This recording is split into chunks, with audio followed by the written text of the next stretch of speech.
Welcome back, everyone, to another Nerd Immersion's Guide to Everything. This time, we're going to be talking about variant rules for dealing with combat. Certain things you can choose, they're not officially part of the game, but some that you probably have heard people use, things like flanking. If you want to see what all of those are, I've compiled a list from all official published sources, and I'm going to go through them. So stay tuned.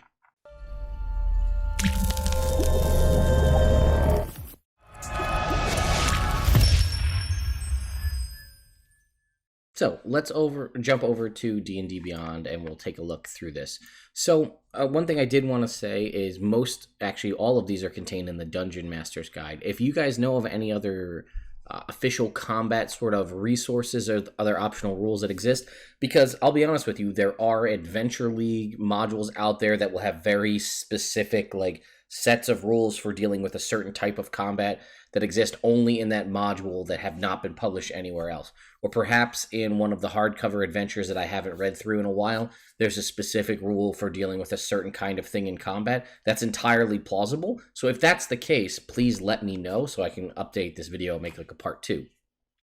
That being said, we're going to take a look right here at Chapter 8, Running the Game, under Combat, for the flanking rule. This is one I'd say is probably the most commonly used, or at least probably the most commonly used that you're aware of, because this is something that has existed in previous editions, and it provided a whole bunch of different numerical benefits, and there were things where if you had multiple people flanking a type of creature, then it could provide even more benefits. But best way I can describe it is if you look at this little image right here, this flanking squares, right? So, if you regularly use miniatures, flanking gives combatants a simple way to gain advantage on attack rolls against a common enemy. A creature can't flank an enemy that it can't see. A creature also can't flank while it's incapacitated. A larger creature is flanking as long as at least one square hex on its space qualifies for flanking. And then it has flanking on squares when a creature and at least one of its allies and adjacent to an enemy in opposite sides.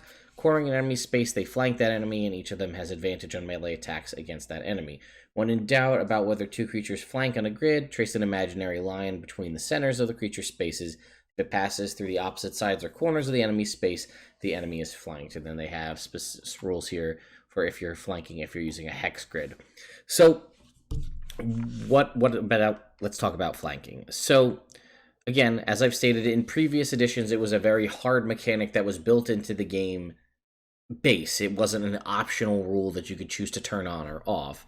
And it usually in the past provided some sort of numerical benefit, the idea of a +2 or a +4 or whatever it is on an attack roll. Obviously, part of 5th edition's mentality was to go do away with the idea of small numerical bonuses for things. So whereas in the past you might have gotten a +2 or a +4, I think all the way up to a +6 for flanking, instead that is replaced with just advantage. So that is the idea of that mechanic replaces small numerical benefits. Do I use flanking in my games? No, I do not. I do agree here. I think flanking really only makes sense if you're playing with a grid and minis. Yes, obviously that can be different if you're playing Theater of the Mind, but the whole purpose of getting into a flanking position is usually a visual thing where you're looking at, all right, here's the enemy, I'm going to put my mini here, my allies' minis here, and then you get the flanking bonus, and that helps. So that's something. I do think it can be done Theater of the Mind. And part of the reason I say that is because if you play Theater of the Mind with a rogue, and the rogue is trying to get sneak attack on an attack, and one of the ways they do so is to have an ally within 5 feet of an enemy, then that kind of is the same thing as flanking, as far as describing things in combat, to get that concept. The reason I don't like to do it is it's just one more thing to track. And 2, combat takes a long time as it is, as I'm sure you're all aware. And if you're adding in something as powerful as a bonus as advantage on an attack roll for positioning, then positioning becomes a whole nother slog in the terms of combat. Because if you have a rogue in the party, for example, they're going to want to have advantage on an attack, because if they have advantage on an attack, it's going to give them sneak attack. Now, if they're engaged in melee, sure, they'd have sneak attack anyway if they have an ally within 5 feet of their enemy, but if they have advantage on that attack roll, then now they have that much closer of a chance to getting a critical hit, and a critical hit with sneak attack is very dangerous, as it is with brutal critical on a barbarian, a paladin, and so on. There are a lot of classes that when they have access to more accessible crits become almost not game breaking, but it becomes a bigger thing that you need to balance for as a DM. So I've always left flanking off as an optional rule in my games. I know plenty of people who have, and I will tell you that in my mind, it does make me play the game very differently. If I'm going to sit down at a table with a grid and they say, we're playing with flanking rules, my entire way of like, oh, I may just go over here and do this is now like, well, if I go over here, I can get flanking, or I can provide flanking to somebody else. So that is flanking. It's a rule that you've probably seen used on the internet or in other games, something I don't choose to use at my table. There is another set of action-based options contained in Chapter 9 of the Dungeon Master's Guide, and this is probably the ones that I'm going to say are a little more interesting to all of you, because they're ones that may either there's something that comes up very specifically, but it comes up often, or something you've thought about but maybe didn't know that there was a hard mechanic written into the game as an option. So first one here is climbing onto a bigger creature. My first campaign in Dungeons & Dragons was Hoard of the Dragon Queen and Rise of Tiamat. You fight a lot of dragons. There are many times where you find yourself, and I'm sure it's happened in your games, or with Storm King's Thunder, for example, with giants, you want to climb onto the back of this larger creature because it's cool. You've done it in video games, you've seen it in movies, and it's cool to leap onto its back and try to kill it from its back. So they actually built a mechanic in the game to allow you to do so. So if one creature wants to jump onto another creature, it can be done so by grappling. A smaller medium creature has little chance of making a successful grapple against a huge or gargantuan creature, however, unless magic has granted the grappler supernatural might. As an alternative, right, you could climb onto their back via grapple, there's this. A suitably large opponent can be treated as terrain for the purposes of jumping onto its back or clinging to a limb. After making any ability checks necessary to get into position and onto the larger creature, the smaller creature uses its action to make a strength athletics or dexterity acrobatics check contested by the target's dexterity acrobatics check. If it wins the contest, meaning you, the player, the smaller creature successfully moves into the target creature's space and clings to its body. While in the target's space, the smaller creature moves with the target and has advantage on attack rolls against it. You are now on its back. It moves, therefore you move with it, and you can make your attacks at advantage. The smaller creature can move around within the creature's space, treating the space as difficult terrain. The larger creature's ability to attack the smaller creature depends on the smaller creature's location and is left to your discretion. The larger creature can dislodge the smaller creature as an action, knocking it off, scraping it against a wall, or grabbing and throwing it by making an athletics check contested by the smaller creature's athletics or acrobatics. The smaller creature chooses which ability to do so.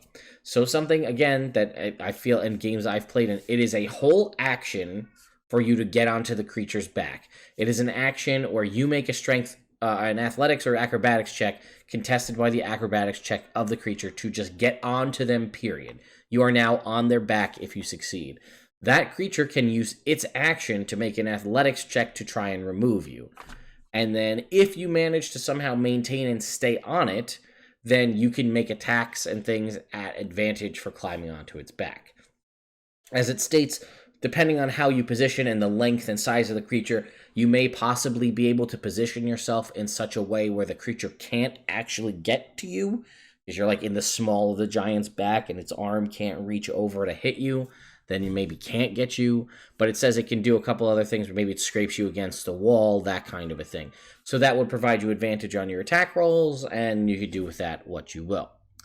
Next up is disarm. Now again, some of these I do employ climbing onto a bigger creature at my table because I do think it's fun and it's epic and people enjoy it. Disarm is not something I've done because I do feel like if you make this a standard thing, I believe disarming attack is one of the Battle Master's maneuvers, and I think that if you make disarming attack a thing, it removes that sort of uniqueness from the fighter, although that may not be a bad thing. A creature can use a weapon attack to knock a weapon or another item from a target's grasp. The attacker makes an attack roll contested by the target's strength, athletics, or dexterity acrobatics check. If the attacker wins the contest, the attack causes no damage or other ill effect, but the defender drops the weapon, or the item. The attacker has disadvantage on its attack roll if the target is holding the item with 2 or more hands. The target has advantage on its ability check if it is larger than the attacking creature, or disadvantage if it's smaller, right? So the idea is if they have it on their belt and you try to disarm them, then it's just a straight roll contested, an attack roll that you make contested by the target's athletics or dexterity acrobatics check. If they win, nothing. If you win, nothing happens and the item drops to the ground. If they're holding it, it's at disadvantage. Oh, sorry. If the target is holding the item with 2 or more hands. So even if they're only holding it with 1 hand, it's still a straight roll. And if they're larger than you, the target has advantage on the check. If they're smaller than you, they have disadvantage on the check. Next up is marking an opponent. When you make a melee attack, you can also mark it as your target. Until the end of the attacker's next turn, any opportunity attacks it takes makes against the marked target has advantage. The opportunity attack does not expend the attacker's reaction, but the attacker can't make the attack if anything, such as incapacitated condition or the shocking grasp spell, is preventing it from taking reactions. The attacker is limited to 1 opportunity attack per turn. So let's read that again, because I read through that before I said this video, and I read through it again, and I'm still not entirely sure I understand it. So I make a melee attack, and I mark my target. Until the end of my next turn, any opportunity attack I make against the marked target has advantage. Okay. The opportunity attack doesn't expend the attacker's reaction. So, okay, so I mark this creature, so there's no downside to doing this, is my understanding. When a creature makes a melee attack, it can also mark its target until the end of the attacker's next turn. Any opportunity attack it makes against the marked target has advantage. The opportunity attack doesn't expend the reaction, but the attacker can't make the attack if anything prevents it from taking reactions. The attacker is limited to 1 opportunity attack per turn. So that's interesting. So there's no, I don't like this. I wouldn't use this at my table. Disarm, possibly. So the idea of marking is I'm going to hit somebody and I'm going to choose to mark them as my target. Until the end of my next turn, any opportunity attack I make against them has advantage, but it doesn't expend my reaction. So if they go to move away, I can make an attack against them at advantage and still retain my reaction to do whatever I want with it, as long as I had an opportunity to make a reaction. I'm still limited to 1 opportunity attack per turn, so I still make that, but then I have my reaction to do something else. So I don't see a lot of options where this is super useful, unless you're a spellcaster and have access to things that let you do stuff as a reaction, where like you could make an opportunity attack and then also still have your reaction for other things. That I see as a benefit, but this option is just confusing to me, and I don't like it, so I wouldn't use it at my table. Overrun. Okay, this existed in some previous editions. When a creature tries to move through a hostile creature's space, they can try to force their way through it by overrunning, basically trampling over the hostile creature. As an action or bonus action, this is one of the first times we've seen a thing that's action or bonus action you get to pick. As an action or bonus action, the mover makes an athletics check contested by the hostile creature's athletics check. The creature attempting to overrun has advantage on its check if it's larger than the hostile creature, or disadvantage if it's smaller. If the mover wins the contest, it can move through the hostile creature's space on its turn. So this is an opportunity for you to just barrel through. You have to spend an action or a bonus action to do so, but you get to go through them rather than having to skirt around. And potentially, if you're trying to avoid opportunity attacks, that's going to waste a ton of movement speed to go around. So this just lets you barrel through. But I don't see, it doesn't state that they wouldn't get an opportunity attack on you for running through them, running over them. So you'd still be getting the opportunity attack, but you'd just be saving a minimal amount of movement speed, I guess. I'm not really seeing the super benefit of doing this other than the visual of running over someone's space. They don't take advantage or anything. They don't take damage. You don't get advantage on anything if you overrun them. And if they're still going to get the opportunity attack, I don't see what the benefit is of doing this. Shove aside. This one kind of is pretty self-explanatory here. With this option, a creature uses the shove attack to force a target to the side rather than away. So the shove attack in the player's handbook is you either shove them to the ground or you shove them back. This lets you shove them to the side. The attacker has disadvantage on strength athletics checks when it does so. If that check is successful, the attacker moves the target 5 feet to a different space within its reach. And lastly, we have tumble. This was something tumble mixed with the idea of a 5-foot step, and things from previous editions would allow you to move without taking opportunity attacks. So a creature can try to tumble through a hostile creature's space, ducking and weaving past the opponent. As an action or a bonus action, the tumbler makes a dexterity acrobatics check contested by the hostile creature's dexterity acrobatics check. If the tumbler wins the contest, it can move through the hostile creature's space once this turn. So in here, it actually does nothing to deal with opportunity attacks. It's just basically, from what I could tell, a dexterity-based version of Overrun. Overrun was you trample through them with athletics. Tumble is you roll through it with acrobatics. But the way I see it, again, because it doesn't say anything, I don't see the way that you don't do this in prompt opportunity attacks. So I don't really see a huge benefit to it. Obviously, you could rule that it doesn't because you distract them by literally overrunning them, or you're so nimble you flip through it and they can't get you, which makes more sense to me, but I don't know what your thoughts are. We have a couple other options here. I just wanted to go over these last two. The idea of hitting cover and cleaving through creatures, and that'll probably bring this video to a close.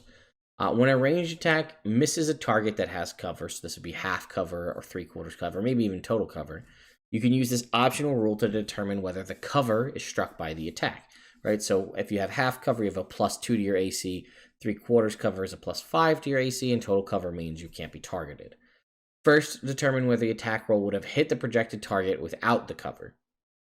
If the attack roll falls within a range low enough to miss the target, but high enough to strike the target if there had been no cover, the object used for cover is struck.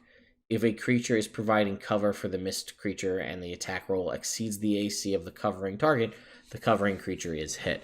So I always thought that this is something that, I'll be honest, I've never used at my table, because a lot of the time I don't play with minis, which is, in theory, if I'm standing here and I'm trying to shoot at you, and one of my allies or one of your allies is between us on like a gridded square, or however you want to look at that, the person between you and I is technically providing you cover, because they are between us and I'm trying to shoot past them to get to you. Therefore, you have, I think, half cover, and the process of this idea of hitting cover here sounds to me more like, if I roll high enough that I would have hit you if you didn't have the cover, I instead hit the creature providing you cover, which makes sense to me. That I understand. But in my mind, I wanted something more substantial here, like the idea of destroyable cover, things that I'm sure we've seen in video games, right, where I'm ducking behind like the wooden table, and I'm ducking behind the wooden table and you're shooting at me behind the table, and you're shredding through the table with arrows or magic or whatever it is, that eventually the cover no longer becomes cover. It becomes disintegrated, and maybe they can make shots can come through it. That would be something more I'd want to see in a hitting cover. And yes, I realize this is very specific options. It probably doesn't come up too often. But if you're going to go to the effort of putting in a section that covers hitting cover, why don't we take it a step further and talk about destroying cover? And lastly, we have the concept of cleaving through creatures.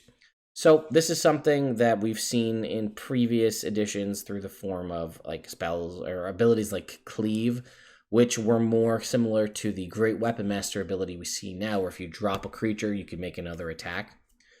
If a player character regularly fights hordes of lower level monsters, consider using this optional rule to speed up such fights. When a melee attack reduces an undamaged creature, so full health, to 0 hit points, any excess damage from that attack might carry over to another creature nearby. The attacker targets another creature within reach, and if the original attack roll can hit it, applies any remaining damage to it. If that creature was undamaged and is likewise reduced to 0 hit points, repeat this process, carrying over the remaining damage until there are no valid targets, or until the damage carried over fails to reduce an undamaged creature to 0 hit points. So I like this because it specifies that they have to be undamaged, right? So we're probably, at this point, we're talking probably about goblins or kobolds, right? Typical AC, I think, for one, or HP for one of those creatures is like 7 HP. So let's say you are a barbarian and you are wielding a greatsword, and you have 20 strength. it's not unlikely, but, will you be fighting kobolds at that point? Who knows? So you roll for an attack with your greatsword.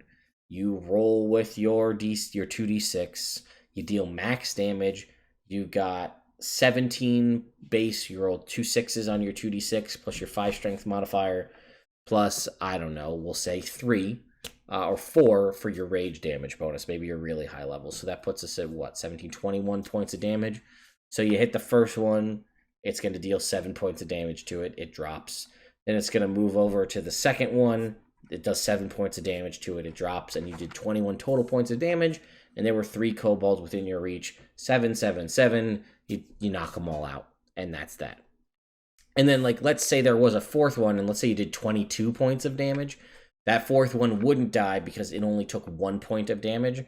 And from the way I'm reading it, that 1 point of damage perhaps doesn't carry over, although it might. The attacker targets another creature if the original attack can hit. Okay, so it would still take the damage. But it's an interesting concept to literally be able to cleave and deal extra damage, right? Obviously, if you roll a crit, this damage will be exponentially higher. Again, anything that can improve damage, like a paladin with a smite or a rogue with sneak attack or something like that, the higher the damage, you could potentially be reliving your favorite kind of movie scene where you're literally cleaving through just waves of enemies, taking them all out. And I'll be honest, I've never employed this at my game, but or at one of my tables. But more often than not, the games that I'm playing get to higher levels, and we don't find ourselves fighting mobs of lower level like kobolds and goblins. We're usually fighting more interesting dynamic combat scenarios. But I think that this could, one, make your players feel superhuman when they're doing this kind of thing to enemies. They'll feel good about it, I think. And it also will paint a nice cinematic scene. I think of maybe Sauron from the Lord of the Rings movies in the beginning where they're retelling the story and he's just bashing armies back with his mace at the beginning. I think that kind of could, except rather than knocking people back, you're cleaving through them. So anyway, I just wanted to do a quick video, relatively quick, I guess is all in terms of everything, covering the different kind of options for variant combat-based rules. Some of them, I think, do have a purpose at a table. I know people enjoy flanking. As I've stated, I'm not a huge fan of it. The idea of cleaving through creatures, I'm a big fan of that. As I stated, the idea of hitting cover and destroying the cover, which I might have to make up my own mechanic for that, might be something cool. Shoving aside, I think, makes sense. It's not like a huge deal. Marking just seems more complicated and excessive. I like the idea of climbing onto larger creatures, right? Shadow of Colossus, God of War, a lot of games deal with the idea of you being able to climb onto and fight larger enemies. Disarm, I think, is interesting, and if you employ that at your game completely, you could have a lot of fun with that. And then, like I said, with Overrun and Tumble, I think they're cool in concept, but I think if the opportunity attack still happens when you leave that creature's space, it defeats the whole purpose of running through it. So, or tumbling through it. And I think you might need to, I would remove that option if I was going to play with them at my table. You can tumble through and not take an opportunity attack. You're already giving up an action or a bonus action to do so. Maybe you say you can move half your movement speed, but you can move through a creature's space without provoking an attack of opportunity. Something like that. Or maybe if you choose to overrun through someone, maybe you can make an attack roll at advantage as you trample them to the ground or something like that. Anyway, I hope you all enjoyed this video. I will be back with more Nerd Immersion Guide to Everything content in the future, covering other unique and interesting bits from 5th edition Dungeons & Dragons, lore and rule-wise and things like that that you may not know because it's squirreled away in a chapter of a book you probably didn't read. So anyway, thank you all so much for watching, and I'll see you next time.